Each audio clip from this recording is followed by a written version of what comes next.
हिकु बेगारी बचाव बंद ते बीठा आहियूं ऐं कचे जी ॿोॾि जी सूरत हाल बाबति तव्हांखे आगाह कंदासीं त कचे में हिन वक़्तु पाणी 5 लख खां मथे बीठल आहे। हिन वक़्तु सखर ऐं गुडू बैराज जे विच वारो जेको कचो सिंधु दरिया आहे ॿेट, उते 5 लख साढा 5 लख पाणी बीठो आहे। सो हिते हिन वक़्तु ताईं जेकी रेस्क्यू टीम जेकी माण्हुनि जा ॻोठ आहिनि हिते पंहिंजो सरफू आहे, ॻोठ मामदीन महर आहे, गाज़ी महर आहे, गुलाम नबी कलोड़ो आहे, आमिल आहे, या सामाणो जतोई आहे, या अदरवाइज़ ॿिया काफ़ी ॻोठ हिते इलाइक़े में अचनि पिया।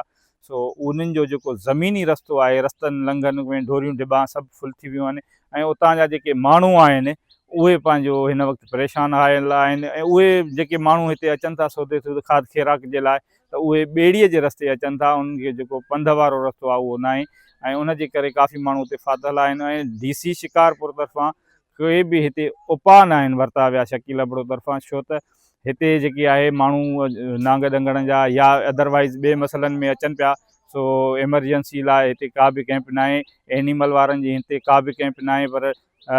एरीगेशन जो इंजीनियर ग़ुलाम असगर आलमाणी हिते आयो हुयो, जंहिं सां मुंहिंजी ॻाल्हि बि थी आहे, जंहिं पंहिंजो मौक़ुफ़ हिते ज़ाहिर कयो त कल्ह गुडू बैराज ते 5 लख 55,000